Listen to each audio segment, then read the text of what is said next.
3, 2, 1.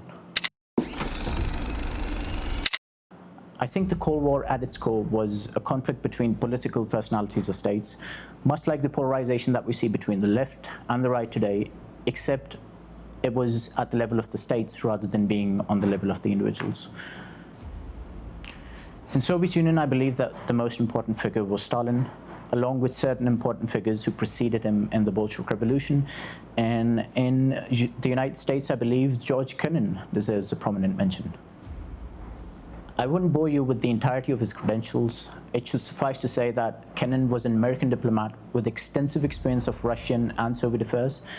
But the reason he matters is that in 1947, writing anonymously under the pseudonym X, he published an article in Foreign Affairs titled "The Sources of Soviet Conduct." It became one of the most defining documents of early Cold War. Kennan was attempting to answer a deceptively simple question: why did the Soviet Union behave the way that it did? And perhaps more importantly, what should the United States do about it?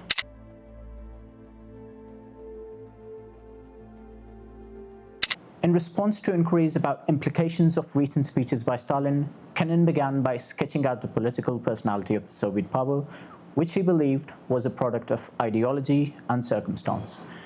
The philosophy undergirding these ideas was that of Marxism-Leninism, and the circumstance being that of the political history of Russia, the experience under the Tsarist rule, the upheaval of revolution, the insecurity of the Bolsheviks after taking power, and the political machinery that developed under Stalin.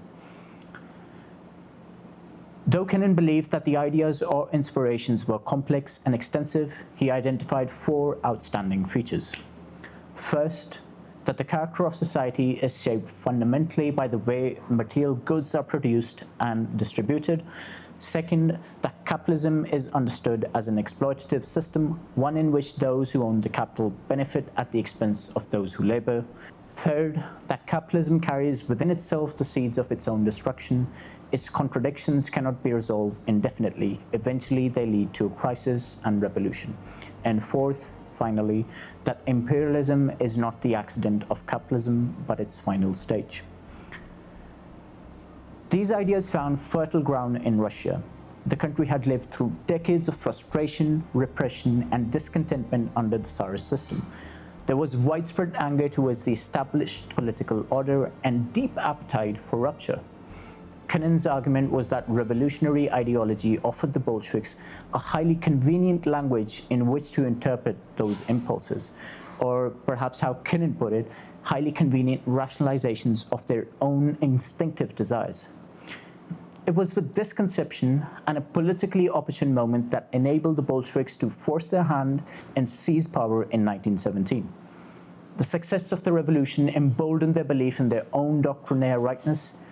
They came to believe not only that they understood what was best for Russia, but that they discovered something universal, a formula for the emancipation of mankind. Revolution, in their mind, led to liberation. Once liberated, the revolutionary sentiment would attract the oppressed classes of other countries. From there, revolution would spread outward. Workers of the world would unite.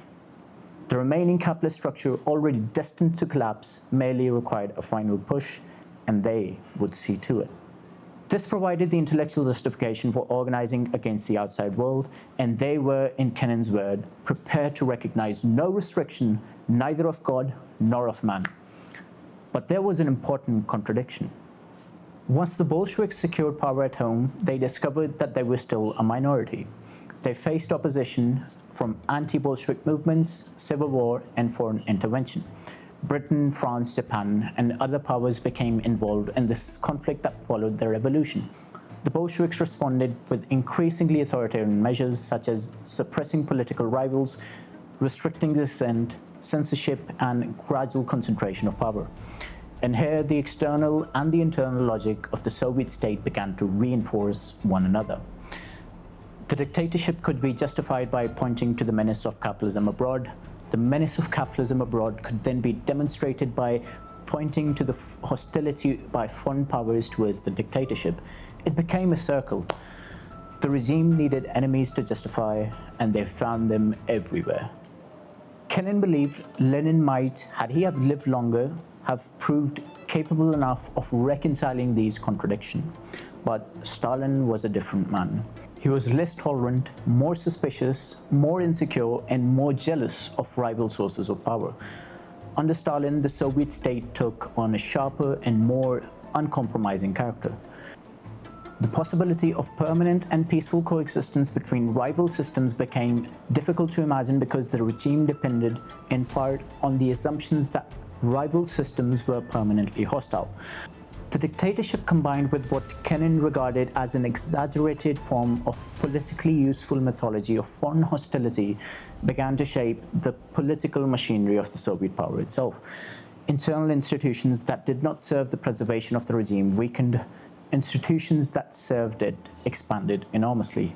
Or, as Kennan put it, internal organs which did not serve the purpose withered on the vine, organs which did became vastly swollen. And eventually the Soviet leadership became imprisoned by its own assumptions. It could not easily admit that the outside world was sometimes willing to negotiate in good faith because the legitimacy of the regime had been built upon the belief that the outside world was inherently hostile. This is Kennan's central argument. Soviet conduct was not random, nor was it simply a product of one leader waking up with an expansionist mood. It emerged from the political system that understood compromise as temporary, coexistence as tactical, and conflict between the capitalism and socialism as ultimately unavoidable. This did not necessarily mean that the Soviet Union wanted an immediate war. In fact, Kennan almost argued the opposite. The Soviet leadership could afford to be patient. If history was already moving in its favor, there was no need to take unnecessary risk. It could retreat when confronted with firm resistance, advance when opportunities emerged, wait for weakness to appear within the capitalist world. Its pressures would not always be dramatic. It would be gradual, persistent, and opportunistic.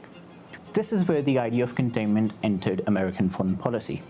Containment did not mean launching a war against the Soviet power, nor did it mean responding to every provocation with theatrical displays of toughness. Kennan's argument was more disciplined than that. The United States had to remain patient, firm, and vigilant. It had to resist Soviet expansion where necessary without losing its composure. The challenge was not simply to defeat the Soviet Union in a conventional sense. The challenge was to build a society capable of outlasting it. Cold War began not with a single declaration of war, but with a recognition that two political systems had come to see each other as fundamentally incompatible, and that the conflict between them would be settled not in one decisive moment, but over the course of decades. While it remains a matter of debate whether Kennan's characterization of the Soviet political personality was entirely accurate, I think it would be fair to say that the article very much served as a source of American conduct than that of the Soviet.